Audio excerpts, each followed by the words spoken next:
Okay, now that our email configuration is done, we will finally go on to our last step, that is sending all these emails to individual customers.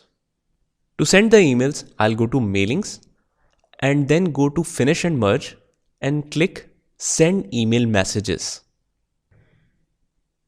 After clicking, you will get on this screen.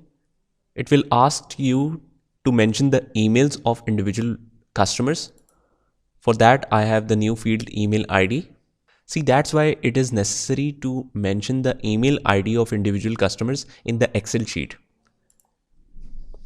And let's say payment reminder and mail format is HTML. And send records to all, yes. Click OK. And you will notice it will start sending all the customers one by one, and done. Now let's check our email.